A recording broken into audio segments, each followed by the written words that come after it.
That's right, everybody. Welcome back to Season 6, Voices in the Night. Or should they be called Screams in the Night? I don't know. It's been kind of creepy around here the last few weeks. Well, guess what? It's kind of creepier tonight. I don't know what to tell you on some of this stuff tonight. We've got some famous calls from the Tahoe Scream and the Tahoe area. And one I'd never heard before. And I got to tell you, I really don't know what to make of it. So we'll get to that in just a few minutes. Welcome, everybody, to the Squatchers Lounge podcast. I am your host here, the Reverend Jeff Kelly. This is it, Season 6. I have over 300 episodes of the Squatchers Lounge podcast online. I mean, I don't know about y'all, but that's kind of impressive, even to me. And I'm an egomaniac, as they say. Anyhow, just a little bit of news this week. Let me go ahead and bring up the tabs for us. Yeah, I mean, I've got so much crap open right now. It is absolutely redonkulous. Redonkulous, that's what he said. Yeah, giant ichthyosaurus is one of the largest animals ever. That's right. They say the 205 million year old jawbone of a prehistoric reptile belongs to one of the largest animals ever, says a group of international paleontologists. Yes. I see, Dr. Jones, your tool is as big as mine. The bone belongs to a giant ichthyosaur. A type of prehistoric aquatic reptile, and experts estimate the length of the specimen's body would have been up to 26 meters. That's like 75-ish feet for us people who don't know meters, approaching the size of a blue whale. Holy bejesus. Now, ichthyosapien is like fish person, so I'm not, is ichthyosaur a fish lizard? I'm not really sure how all that Latin stuff works. Anyhow, pretty cool stuff that we're still finding specimens to species that we've never known existed before, and they're breaking records every time. Speaking of such, 85,000-year-old finger bone may rewrite the story of human migration out of Africa. How many times have we heard that in the last 2 years? Oh, no, they didn't come from Africa. They came from the Middle East. No, they didn't come from the Middle East. They came from Europe. No, they didn't come from Europe. They came from Africa. They came from everywhere. I don't know. A sliver of the bone the size of a Cheeto may radically revise our view of when and how humans left Africa. The 85,000-year-old fossilized human finger bone unearthed in the Saudi Arabian desert suggests that early humans took completely different routes out of Africa than was previously suspected. And the new study finds that the oldest human fossil on record unearthed outside of Africa and the area encompassing the Eastern Mediterranean, including Israel, and the oldest human remains uncovered in the Saudi Arabian period.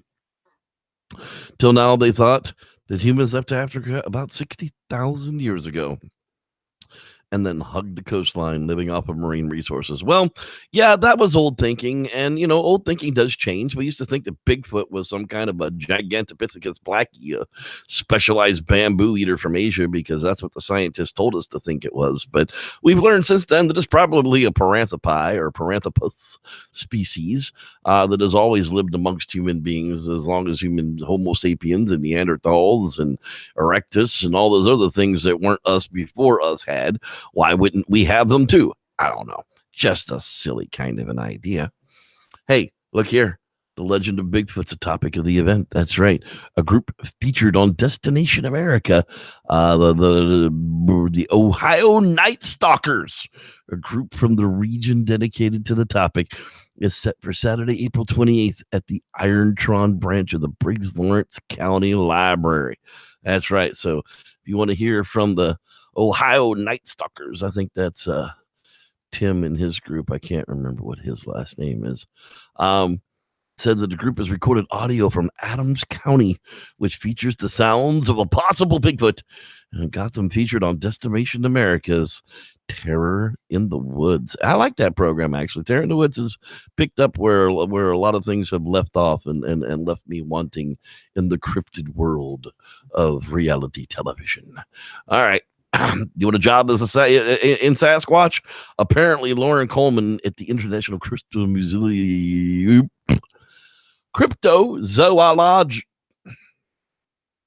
the International Cryptozoology Museum in Portland, Maine, includes exhibits about cryptids beyond Bigfoot and Nessie. We also feature displays about finds of living fossils and other classic animals. Apparently, they are hiring. Facebook page is out in a Craigslist ad. How awesome would it be to talk about Bigfoot tracks and Bigfoot poop all day long? So apparently, the Cryptozoological Museum in Portland, Maine needs a warm body. That could be you. Lauren Coleman can be found on Facebook. All right. Don't forget your Squatching merch, man. It is selling, and I appreciate it. It's not selling like hotcakes, but it is definitely moving along, and you guys are great. Every purchase makes it a little bit easier to do the show every single week because YouTube screws me on a daily basis. Like last week's show still says it's unfit for monetization for most advertisers, yet it's no different than the 300 episodes before it, and it still sits there and waits. So I do the show for you people, not for YouTube. That, my friends, is certainly true.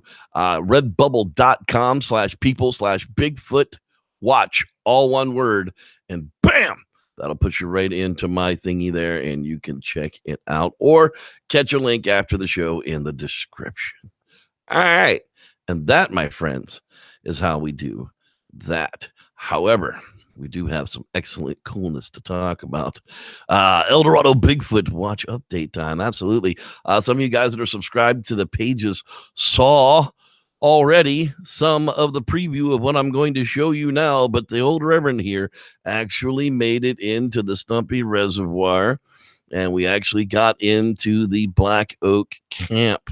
Now, the Black Oak Camp, as you can see, is closed still.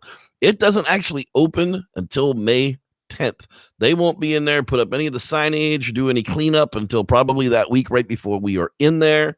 There's going to be one other group with us in a 50-person camp down below. And I'll take care of handling introductions between our group and their group. And, I will welcome them to come and join us. Hopefully we won't disturb them with hoops and hollers and tree knocks in the middle of the night, but we'll have to see. Maybe they'll be interested in Bigfoot too. However, they're huge camps. I mean, they're huge camps. This is just one of the 5 fire ring and seating areas that were in here. Each camp has their own individual, which, you're supposed to be able to support 25 to 50 people and even 75 in one of the camps. And everything is well put out. You don't have to worry about bringing a special vehicle. You don't need a 4x4. You can get here in a Prius. It really is a beautiful drive in. You go down through a canyon to get into the access out there on the way out to the National Forest, and it's just amazing view after amazing view. And then 13 miles deep into the forest, after you pass the last snow maintenance sign, the reservoir just kind of drops out in front of you. And the reservoir is actually in view of all of this for some reason. I don't know why the camera didn't pick it up. There it is there in the background. You can actually see the lake is actually right there. This is the upper camp. We'll be staying in the lower camp, but they really did kind of have it blocked off for access for the winter time. They really didn't want a lot of people down in here. They kind of told us to stay out, but I didn't care. Don't have to worry about packing up any grills. There's plenty of grill space at each of them. If you want to bring your compressed gas grill, you can. I guess they say you can burn wood or charcoal in these things, so you don't have to worry about either. There's dumpster systems on and vault crappers right there, and there is running water. Oh, yeah. You have no idea the luxury of potable running water, even if you have to boil it, even if you don't want to drink it because it's got a little bit of a smell to it. I don't know if I want to drink that. Boil it for 3 minutes, run it through a friggin' neckerchief, and it'll be fine. I promise. But not to have to drag 50 gallons of water out there for 2 people for 3 days is an amazing advantage. That is for sure. So, with that being said, there's bugs all over the place. This is an actual picture of the reservoir boat ramp itself. As you can see, there is fishing all the way around this lake, but it's humping it. There's no real way to get. They've got it all blocked off, so you can't drive your car back on any of these areas anymore. So it is a lot of walking, but I mean, we're talking 1,000 feet from camp to get to the edge of the lake, and it is crystal clear blue. I mean, just as blue as you would like it to be. So, honestly, it's probably one of the coolest reservoirs I've found in California. It's small. It's very, very small. It presents itself as a big place, but the reservoir itself, you could paddle around that thing in, I don't know, probably a half an hour in a kayak. I mean, it really isn't that big, but they will have stocked it with brand new, fresh stocked trout days before we arrive. So there will be grand fishing for all, rainbow, German brown trout. There's a bunch of native brown trout in the lake, as well as bass, brim, catfish. They're in there. You just got to find them to get them. So that, my friends, is that. I hope you guys are excited as are. We're there. I mean, we've got a 25-person spot, and we're not topped out yet, but we're way over half. Let's put it that way. So if you guys want to get a spot to come in with us, just email me at sloungepodcast@gmail.com. It's only $1 a person over 25. So, I mean, if we reach our 25 limit, we're not going to turn anybody away. It is free. Cost $0. I paid for the spot. Arrive and survival costs. That's it. That's all you got to come up with. So there are some surprises in the works, and a bunch of people are already on board. So I'm hoping to see any of you guys there. And no, there is no cell phone coverage, so there will be no updates from there until either somebody comes out of the canyon or we get back to town. And that, my friends, is your El Dorado Bigfoot Watch update for the week. Man, Miss Oreo Cream rocks. She's got her Expedition Stumpy shirt in, and boy, did it look slick. Quality looking stuff from Redbubble. So if you were questioning, and the prices do include shipping, though there's no extra prices, there was no extra cost past the price of what you see and you pay. That's it. Okay. Wow. You know what time it is? It's that time of the day, that time of the show, where we get a little Quasi with our Quasi scientist, Mr. Dean Cooper. He's thrown us a Quasi rewind this week, so let us take a quick listen and hear what he had on his mind.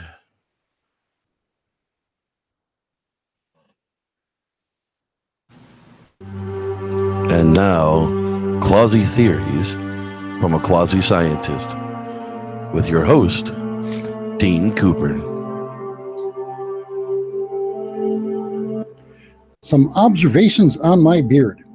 A recent preliminary study has found that men's beards, when allowed to grow to at least an inch or two, grow a species of bacteria, Staphylococcus epidermidis, that has antibacterial properties, possibly even against the dreaded methicillin-resistant Staphylococcus aureus, or MRSA, bacteria. This has induced me to examine my own beard. I have not the facilities for proper bacterial culture, so I limited myself to visual observations. Here are my conclusions. Firstly, it is almost all white, but there are a few dark brown and a few gray ones left. Secondly, it is not as long as it looks. The longest individual whisker I could find is about 6 inches long. It is at the bottom of my chin. I had allowed all of them to grow as long as they wanted to a couple of years ago, but I had to stop that experiment when they reached ZZ top length and would get stuck in my armpit when I rolled over in my sleep. Thirdly, here's a fact that is little known among those who can't or haven't grown a beard. Yanking on a whisker is like yanking on a pubic hair. They have large roots, and it can hurt like the devil.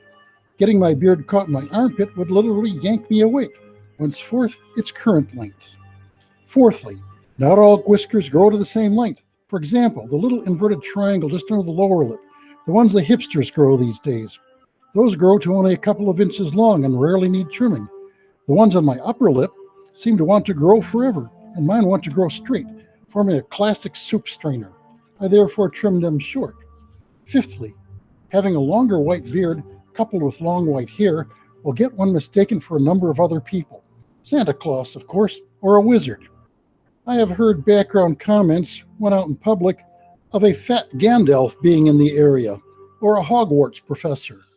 I prefer to be thought of, by Terry Pratchett cognoscenti, as being employed at the unseen university, where all us wizards never actually practice magic much, due to the widespread destruction that occurs when we fight. Pagonophobes would be justified in their fear. Boy, I enjoy being obscure. You may read the text of this on my blog at bydean.com. That's BHAIDIN.com. Bydean.com. Get it? Ah, I sure do. I love the Quasi science every single week. More and more. I almost clicked the stop broadcast. Almost.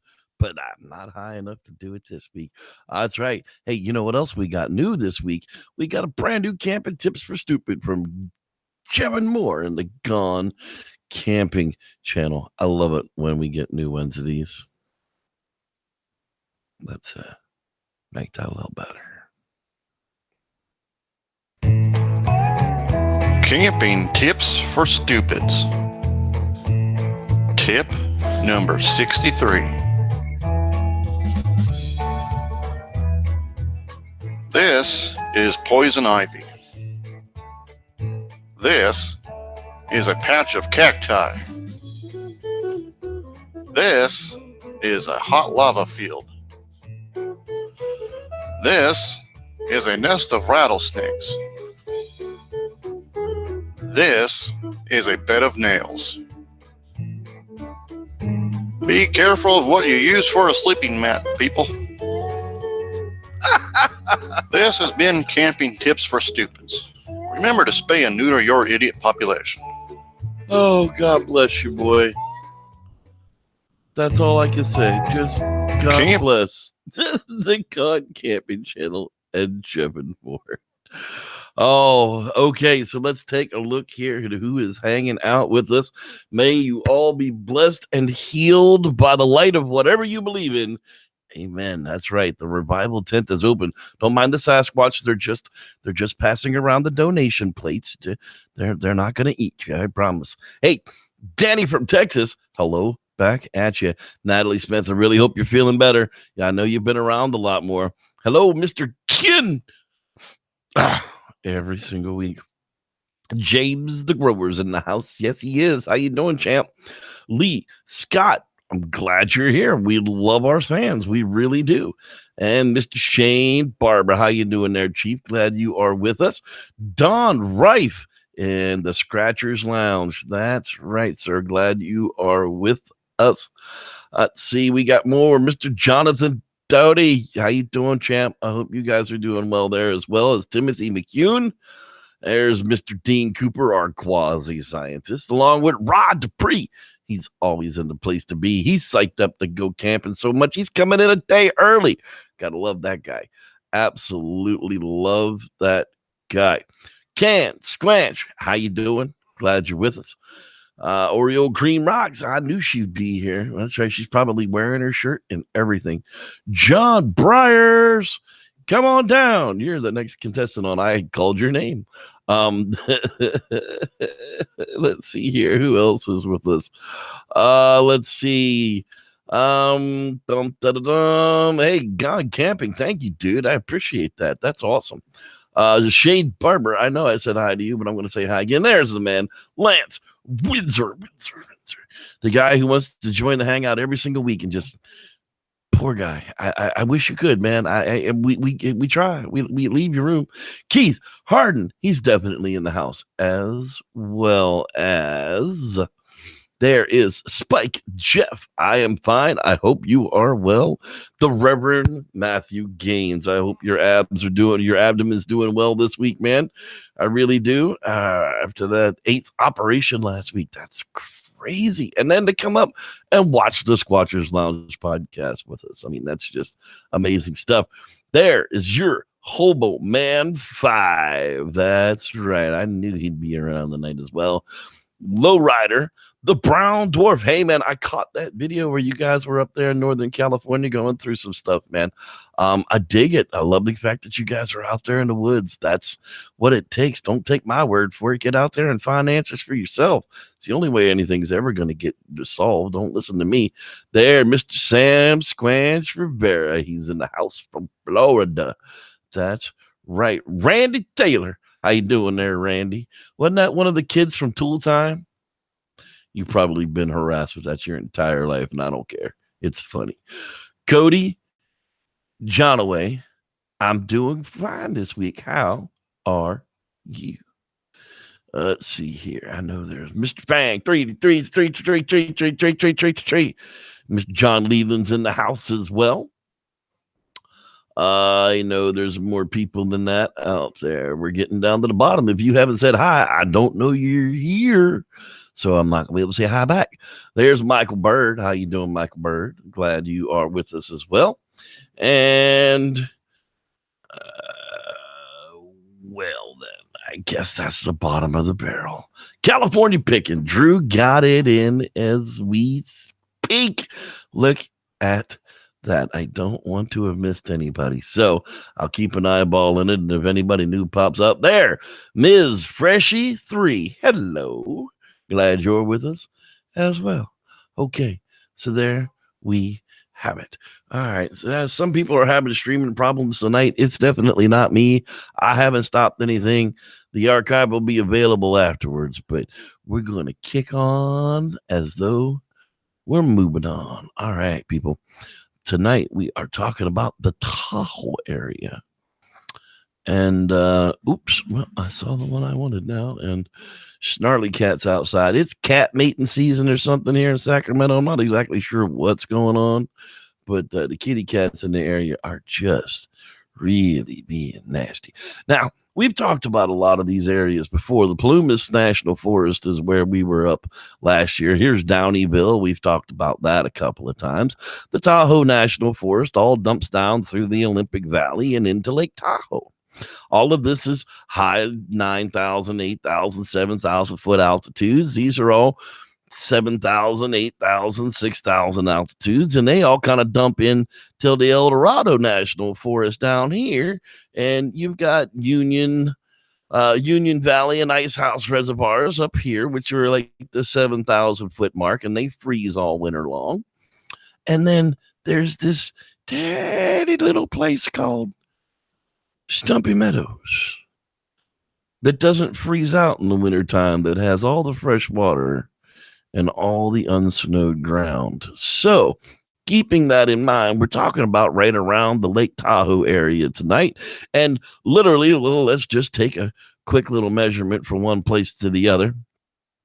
We'll go from yonder to yonder, 26 miles. Day's walk for a Bigfoot. Easy. A man can walk 26 miles. In those conditions, maybe not. He may make 12 miles a day. Bigfoot's making 26, no problem. So that's a day walk. Hey, y'all want to go up to Lake Tahoe and scream at people tonight? Could be fun. Might be something that the Sasquatch do on a Saturday night. I don't really know. However, what I do know is I found some creepy stuff for us to actually take a listen to. Now, we're going to run this stuff kind of backwards, from the newest stuff that I found to the oldest stuff that I found, because the oldest stuff that I found is the creepiest. And of course, we want to keep people along in the show as long as we can, because that's the name of the game. All right.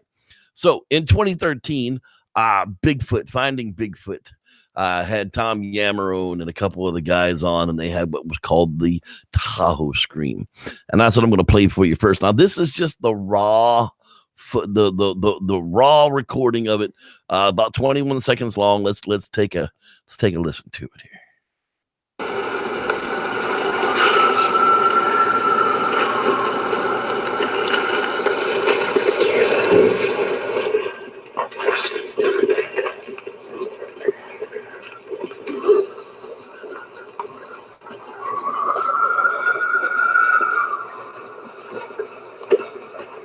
Is that a scream?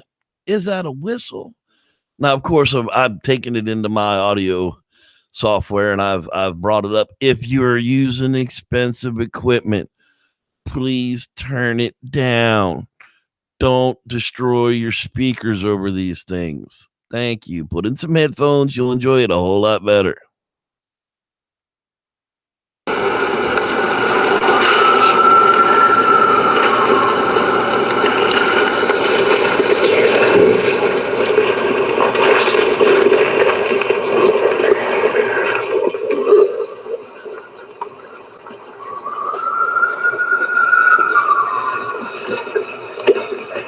Now, these are experienced woodsmen. I mean, these are guys that know what they're doing. These are experienced Sasquatch investigators. So they kind of know the area that they're dealing with. They know what the animals that they're dealing with.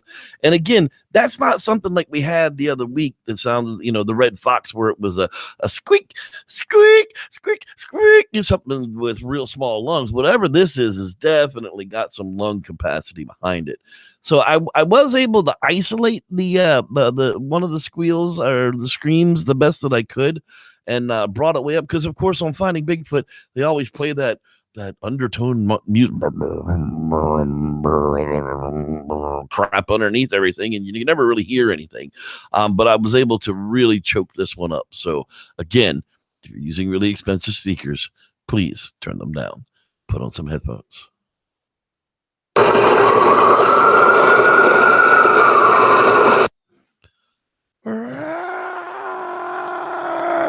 I don't know what that is.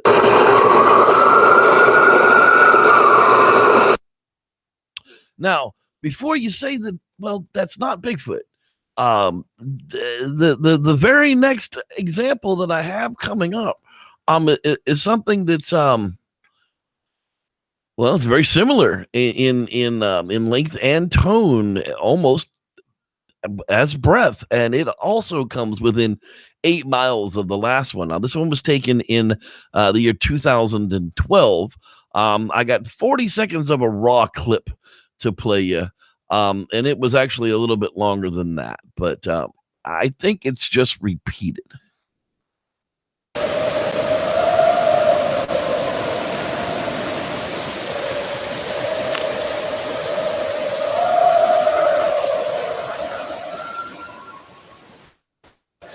Behind us.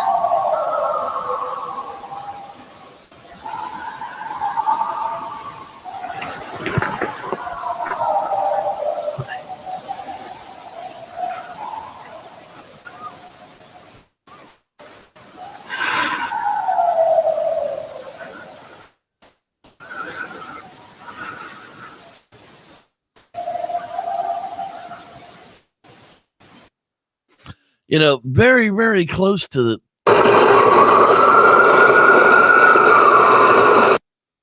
All right, so I took about 19 seconds of that original footage, audio from 2012, and broke it down and enhanced it, and brought the whole thing up. So let's, again, don't ruin your good speakers over this.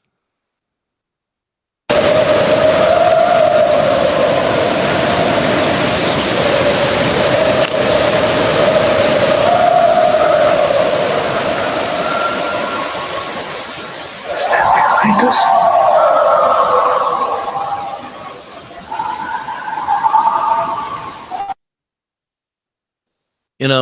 I'm not really sure that there's a whole lot of difference between those two calls. Now I did manage to get a 4-second clip out of the second one, and that's where it really becomes pretty clear.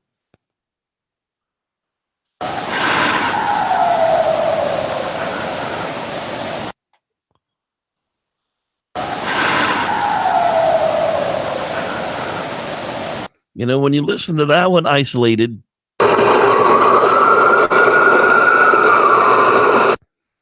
listen to them, one after the other, it's just very difficult to say one, what it is, and two, I just don't know. I just don't know what it is. I can't put my finger on what makes that kind of sound. Now, for the scariest one of the night, I seriously, these people came out of their house and they're recording on their cell phone because they just like out of the friggin' woods, this sound starts getting made, and you'll hear them chattering back and forth. I took about a minute 35 out of the original, so you could get a respect for how the people were feeling themselves. It gets kind of creepy. So take a listen to it. This is unenhanced. This is straight at about a minute 35. Again, right there on Lake Tahoe, probably 7 miles from the last location. Get your finger. Not that it matters, because I can get it. Hello.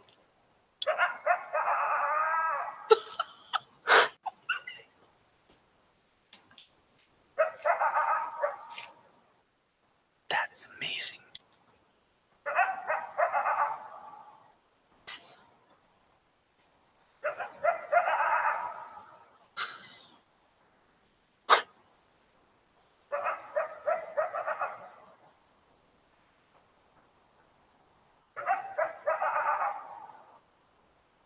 It's a Sasquatch. Maybe.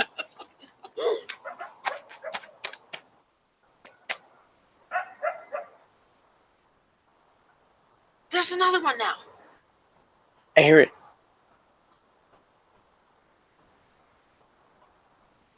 Uh-oh, that's it.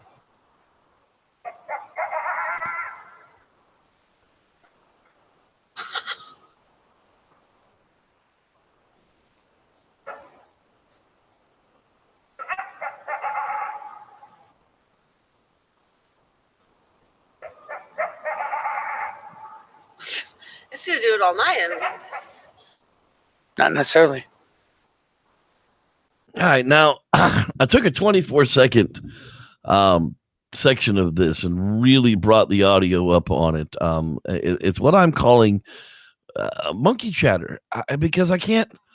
This is all at nighttime. This is all late at night. The sun is down, dark outside, snow on the ground.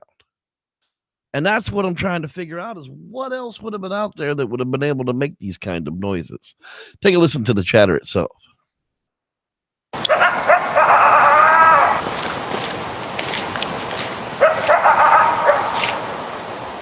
That is amazing. Awesome.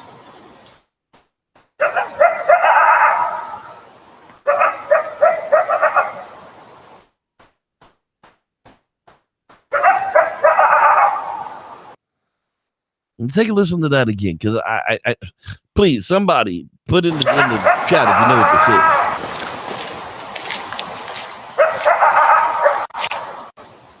That is amazing. Awesome.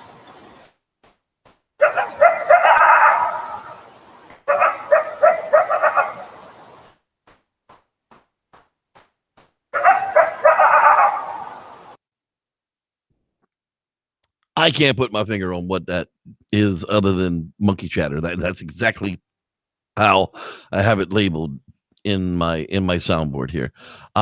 Now it goes on to talk about later in the original, talk about, oh, look, there's another one. And I was able to isolate that section and actually really bring up the best.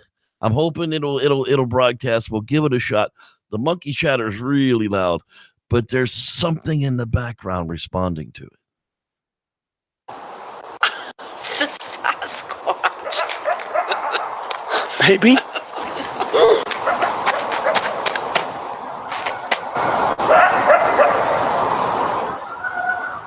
There's another one now. I hear it.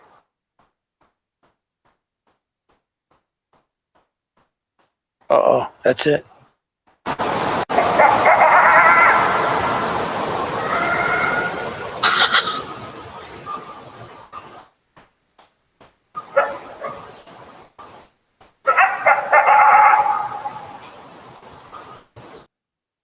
I mean, there's no doubt that there's something responding to whatever this chattering is going on out there. Let's take another listen to that again, because I know it's hard to hear the first time.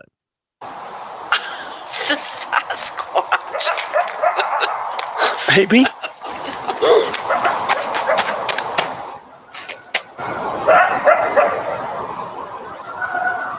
There's another one now.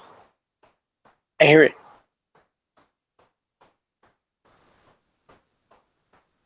Uh-oh, that's it.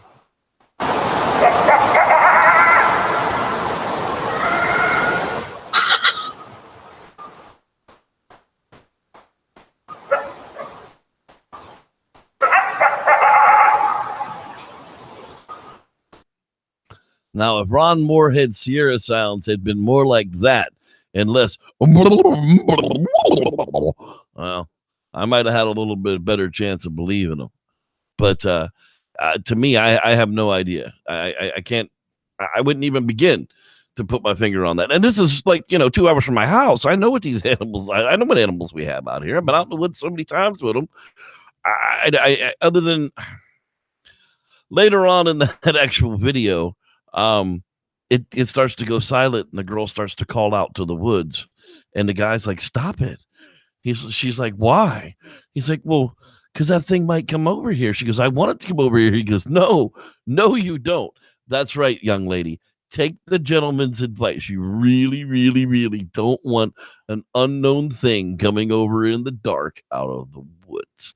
Hey, look, Starshine showed up. How you doing? So glad you could make it with us tonight as well. I saw there was a shaman in the house.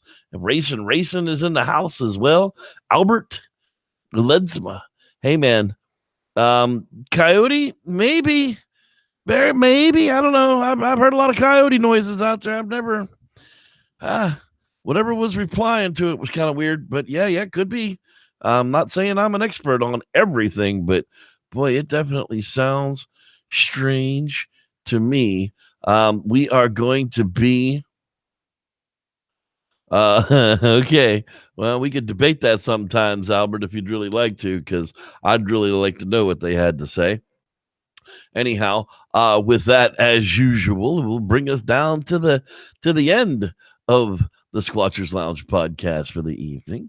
I appreciate everybody being here tonight. I do have another Bigfoot campfire story. A real Bigfoot encounter rewind for you tonight.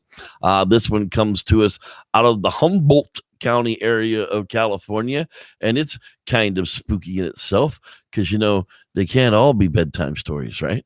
I want to thank each and every one of you for being out there tonight, and we will see you next week, Wednesday, right here, 8 p.m. Pacific. That's right. Thanks, everybody, for being here, and enjoy this real Bigfoot encounter rewind.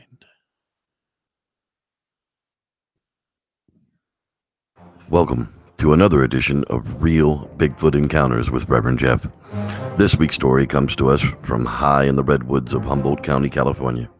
This skeptical fisherman gets more than what he bargains for when not one, but two Bigfoot decided to let him know that they're watching. Enjoy the story. It was a typical winter afternoon in Humboldt County. It was raining intermittently and the river was on the rise and becoming too turbid to fish. But I wanted to catch another steal before the river blew out, so I drove down to the river bar to give it a shot. I parked about 30 yards away from the river's edge on a dirt road surrounded by dense willows. I turned off the car and opened up the door. Immediately I heard two bellows that seemed far off. I initially thought it was the local kids. The best I can do to describe the noise is to ask you to try and make it. Put your lips together and try to make the sound of a bee, and then bellow. Whoop! Wait 2 seconds and do it again. That's what I heard. To this day, I can physically emulate the sound. The sound was similar to the bugle of a bull elk. I used to work at a horse patrol park ranger on the eastern slope of the Rockies, so I know what elk sound like. This definitely wasn't it. Well, I didn't know much of it, so I got on my waders and proceeded to the river's edge. I waded up to thigh high and began fishing, moving slowly downstream. The river was probably about 50 yards wide and nearly full. About 10 minutes went by, and I noticed a dark figure downstream and across the river, seemingly standing behind a large root wad. I could see what I thought was a head and shoulders of a bear or something. It was drizzling, and I couldn't focus on it at first. I wasn't sure if it was an animal I thought it was, or just be some kind of a root wad. As I fished downstream, I worked my way directly across from it and looked at it again. I looked right into its eyes. They were dark, and it didn't move. Then I saw another just to its left. I could see its body from the thigh up. It didn't move as well. It was looking slightly downstream, and I couldn't see its eyes. These things looked taller than a man, had a flat face, large round eyes. Their shoulders were broad, and their arms were long. They were mostly covered in hair, although one of them on the left seemed to have bald spots on his chest area like mange. They stood still, never once moved. I kept fishing and tried to work downstream of them, see where I could find a tail out and possibly sneak across the river to get a closer look, but the river was too high. As I worked back upstream, I noticed a cocoon-shaped object perched on the root wad overhanging the river's edge. It was shaped like a football, but was probably 4 feet long and 2.5 feet in diameter. This cocoon thing appeared to be neatly wrapped in dry grasses like cattail or pampas grass blades. I kept fishing, moving upstream. I looked back towards my car at one point. Then I looked back over again at the cocoon-like thing, and the animals were gone. A day later, I drove to the other side of the river to go and see if I could track them, but the river had flooded that entire area. I don't follow Bigfoot stuff, but I do know both bones have ever been found. As a scientist, this encounter has stimulated me. A few people from the area said that they have heard the same sounds. One guy said he almost hit one with his truck near Tittle Hill. He was riding on a gravel road leading to his ranch, but all of his reports were more than 10 years old or so. For this outdoorsman, a typical day of fishing turned into a brush for the giant. One never can tell when it'll be time for a real Bigfoot encounter. Thanks for watching. I'm Reverend Jeff. May the Squatch be with you.